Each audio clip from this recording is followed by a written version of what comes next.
ಆತ್ಮೀಯರೇ, ನಾನು ನಿಮ್ಗೆ ಇವತ್ತು ತಿಳಿಸ್ಕೊಡ್ತಾ ಇರೋದು ನಿಜವಾಗ್ಲೂ ಕರಾಳವಾದ ಒಂದು ವಿಚಾರವನ್ನ. ಇದು ಹೇಗೆ ಹೇಳಬೇಕು ಅಂತ ಗೊತ್ತಾಗೋದಿಲ್ಲ. ಇವತ್ತು ರೈತರ ಮಕ್ಕಳುಗಳಿಗೆ, ಒಕ್ಕಲುಳುವ ಮಕ್ಕಳುಗಳಿಗೆ ಇವತ್ತು ಹೆಣ್ಣು ಸಿಗ್ತಾ ಇಲ್ಲ.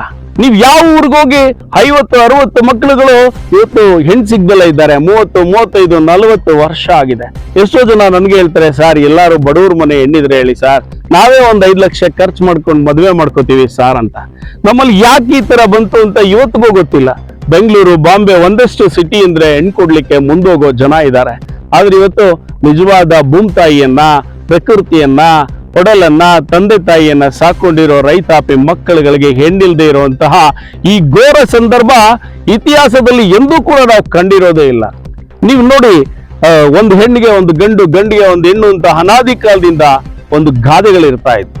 ಉಡ್ಸಿ ಶಿವ ಉಲ್ಮೈಸಲ್ವ ಅಂತ. ಆದ್ರೆ ಇವತ್ತು ಇಲ್ಲ. ನೀವು ಯಾವುದೇ ಊರಿನಲ್ಲಿ ಹೋದ್ರು ಈ ರೈತರು ನನ್ನ ಮಗಂಗೆಲ್ಲಾರು ನೋಡ್ರಪ್ಪ ಅಂತಾರೆ. ಯಾವ ಜಾತಿನಾರು ಕಟ್ಕೊಂಡ್ಬಂದ್ರಪ್ಪ ಅನ್ನೋ ಕೂಡ ಈ ರೀತಿಯ ಮಟ್ಟಕ್ಕೆ ಬಂದಿದೆ. ನಿಜವಾಗ್ಲೂ ಇದು ಘೋರ.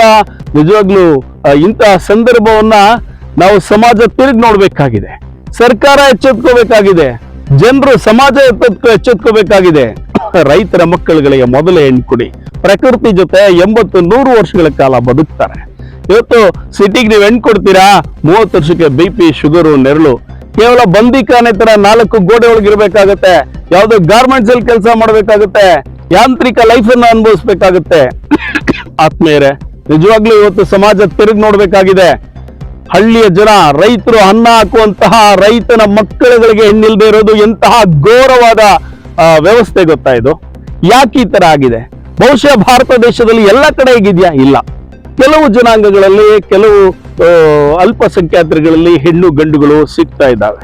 ಆದ್ರೆ ಈ ಮಧ್ಯಮ ವರ್ಗ ಅಂತ ಇದೆಯಲ್ಲ, ಈ ಮಧ್ಯಮ ವರ್ಗ ರೈತಾಪಿ ಕುಟುಂಬಕ್ಕೆ ಹೆಣ್ಣನ್ನು ಕೊಡೋಕೆ, ಕಾಯಿ ಬೆಳೆದ್ರು ಕಾಯಿಗೆ ರೇಟ್ ಇಲ್ಲ, ಏನ್ ವ್ಯವಸಾಯ ಮಾಡಿದ್ರು ರೇಟ್ ಇಲ್ಲ, ಇಂತನು ಕೊಟ್ಟು ನನ್ನ ಮಗಳು ನೇನ್ ಸಾಕ್ತಾರೆ ಅನ್ನೋ ಮೌಢ್ಯತೆಯಿಂದ ಪ್ರಕೃತಿ ಜೊತೆ ನಿಜವಾಗ್ಲೂ ಒಳ್ಳೆ ಆಹಾರವನ್ನ ಸಮೃದ್ಧವಾಗಿ ತಿನ್ಕೊಂಡು 80-100 ವರ್ಷ ನಿಮ್ಮ ಮಕ್ಕಳನ್ನ ರೈತರ ಮಕ್ಕಳು ಕೊಟ್ರೆ ಬದುಕ್ತಾರೆ. ಒಳ್ಳೆ ಅವಿನಾಭಾವ ಸಂಬಂಧ ಇರುತ್ತೆ. ಪ್ರಕೃತಿ ಜೊತೆ ಆರೋಗ್ಯ ಇರುತ್ತೆ. ಇಂಥವ್ರಿಗೆ ಹೆಣ್ಣು ಕೊಡಿ. ಇವು ನಾವು ವಿಮರ್ಶೆ ಮಾಡಬೇಕು. ಸರ್ಕಾರ ಕೂಡ ಇದ್ರ ಬಗ್ಗೆ ಚಿಂತನೆ ಮಾಡಬೇಕಾಗಿದೆ. ಸಮಾಜದ ಎಲ್ಲ ಜನರು ಕೂಡ ಇದ್ರ ಬಗ್ಗೆ ಚಿಂತನೆ ಮಾಡಬೇಕಾಗಿದೆ. ಇವತ್ತು ಒಂದು ತಾಲೂಕಲ್ಲಿ, ಕೇರ್ಪೇಟೆಯಲ್ಲಿ 10-15 ಹುಡುಗರುಗಳಿಗೆ ಹೆಣ್ಣಿಲ್ಲ, ಸಂಸಾರ ಇಲ್ಲ, ಬದುಕಿಲ್ಲ, ಕಾಮತೃಷ ಇಲ್ಲ, ಜೀವನದಲ್ಲಿ ಏನೂ ಇಲ್ಲದ ರೀತಿಯಲ್ಲಿ, ಒಂದು ರೀತಿ ಸನ್ಯಾಸಿನೂ ಆಗ್ಲಿಕ್ಕಾಗದೇ ಇರುವ ಪರಿಸ್ಥಿತಿಯಲ್ಲಿ, ಒಂದು ರೀತಿ ಭಾವನಾತ್ಮಕತೆಯನ್ನು ಹಂಚ್ಕೊಳ್ಳೋಕ್ಕಾಗದೇ ಇರೋ ಪರಿಸ್ಥಿತಿಯಲ್ಲಿ 30-40 ವರ್ಷದ ಗಂಡು ಮಕ್ಕಳು ಯಾತನೆಯನ್ನು ಅನುಭವಿಸ್ತಾ ಇದ್ದಾರೆ. ರೈತರ ಮಕ್ಕಳಾಗಿರೋದ್ರಿಂದ ಇವರು ರೇಪ್ ಮಾಡ್ತಾ ಇಲ್ಲ. ಯಾಕೆ ಅಂದ್ರೆ ಬಾಂಧವ್ಯ, ಸಂಸಾರ, ಸಂಬಂಧಗಳ ಕೊಂಡಿಯಲ್ಲಿದ್ದಾರೆ. ಇಂಥ ವ್ಯವಸ್ಥೆಯಲ್ಲಿ ಬದುಕೋ ರೈತರ ಮಕ್ಕಳುಗಳಿಗೆ ದಯಮಾಡಿ ಹೆಣ್ಣು ಕೊಡಿ, ಎಚ್ಚೆತ್ಕೊಳ್ಳಿ. ಸರ್ಕಾರ ಕೂಡ ತಿರುಗಿ ನೋಡ್ಬೇಕಾಗಿದೆ. ಎಂದೂ ಕೂಡ ಇತಿಹಾಸದಲ್ಲಿ ಕಾಣದೇ ಇರುವಂತಹ ಅಘೋರವಾದ ಘೋರ ವ್ಯವಸ್ಥೆ ಇವತ್ತು ನಾವು ಕಾಣ್ತಾ ಇದ್ದೇವೆ. ಪ್ರತಿ ತಾಲೂಕಿನಲ್ಲಿ 10-15 ಗಂಡು ಮಕ್ಕಳಿಗೆ ಹೆಣ್ಣಿಲ್ಲ ಅಂದ್ರೆ ಎಂತ ವಿಪರ್ಯಾಸನ್ರಿ. ಸರ್ಕಾರ ಯಾಕೆ ಯೋಚನೆ ಮಾಡಬಾರ್ದು? ಸಮಾಜ ಯಾಕೆ ಯೋಚನೆ ಮಾಡಬಾರ್ದು? ಇದಕ್ಕೊಂದು ತಳಹದಿಯನ್ನ ಯಾಕೆ ಕೊಡಬಾರ್ದು? ನೀವು ನಂಬ್ತಿರೋ ಬಿಡ್ತಿರೋ, ನನಗೆ ಮೊನ್ನೆ ಒಬ್ರು ಹೇಳಿದ್ರು, ನಾನು ದಳ್ಳಾಳಿಗೆ 1 ಲಕ್ಷ ಕೊಟ್ಟಿದ್ದೇನೆ ಸರ್, ಇನ್ನೇನ್ ಎಂಗೇಜ್ಮೆಂಟ್ ಆಗ್ತಾ ಇತ್ತು, ಯಾರೋ ಏನೋ ಚಾಡಿ ಹೇಳ್ಬಿಟ್ರು ಸರ್ ಅಂತ. 50,000 1 ಲಕ್ಷ ದಳ್ಳಾಳಿಗೆ ಕೊಡ್ತಾ ಇದಾರ್ರಿ ಹೆಣ್ಣು ತೋರಿಸಿ ಅಂತ.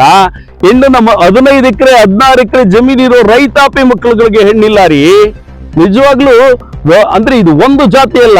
ಈ ರೈತರು ಅಂದ್ರೆ ವ್ಯವಸಾಯ ಮಾಡುವ ಎಲ್ಲ ಜಾತಿಯವರು ಇರ್ತಾರೆ. ಎಷ್ಟೋ ಜನರಿಗೆ ಹೆಣ್ಣಿಲ್ಲ. ಅದೇ ನೀನ್ ಸಿಟಿನಲ್ಲಿ ಏನೋ ಒಂದು ಆಟೋ ಓಡಿಸ್ತಾ ಇದೀನೋ, ಕಾರ್ ಓಡಿಸ್ತಾ ಇದೀನೋ, ನೆರಳಲ್ಲಿದ್ದೀನೋ ಅಂತ ಅಂದ್ರೆ ಅಂತವ್ರಿಗೆ ಕೊಡ್ತೀರಾ? ನಿಜವಾಗ್ಲೂ ರೈತರ ಮಕ್ಕಳುಗಳಿಗೆ ಹೆಣ್ಣು ಕೊಡೋದ್ರ ಬಗ್ಗೆ ಯೋಚನೆ ಮಾಡಿ, ಚಿಂತನೆ ಮಾಡಿ. ಇದು ಈ ತರ ವ್ಯವಸ್ಥೆ ಮನುಷ್ಯ ಹುಟ್ಟಿದಾಗಿನಿಂದ ಇಂದಿನವರೆಗೂ ನಾವು ನೋಡಿರ್ಲಿಲ್ಲ. ಈಗ 2010, 2020 ಈ ಒಂದು ದಶಕಗಳಲ್ಲಿ ನಾವು ಹೆಣ್ಣನ್ನ, ಗಂಡನ್ನ ನಾವು ಹೊಂದಾಣಿಕೆ ಮಾಡ್ಲಿಕ್ಕೆ ಆಗ್ತಾ ಇಲ್ಲ. ಇನ್ನು ಎಷ್ಟೋ ಜನ ಶ್ರೀಮಂತರುಗಳು, ಒಬ್ಳು ಮಗಳಿರ್ತಾಳೆ, ಅವ್ರಿಗೆ ಯಾವ ಗಂಟು ತೋರಿಸ್ಬೇಕು ಅಂತ ಗೊತ್ತಿಲ್ಲ, ಯಾರನ್ನ ಮಾಡ್ಬೇಕು ಅಂತ ಗೊತ್ತಿಲ್ಲ. 30 ವರ್ಷ ಆದ್ರೂ ಎಷ್ಟೋ ಹೆಣ್ಮಕ್ಳುಗಳು ಮದುವೆ ಆಗಿಲ್ಲ, ಶ್ರೀಮಂತರಾದ್ರೂ ಕೂಡ.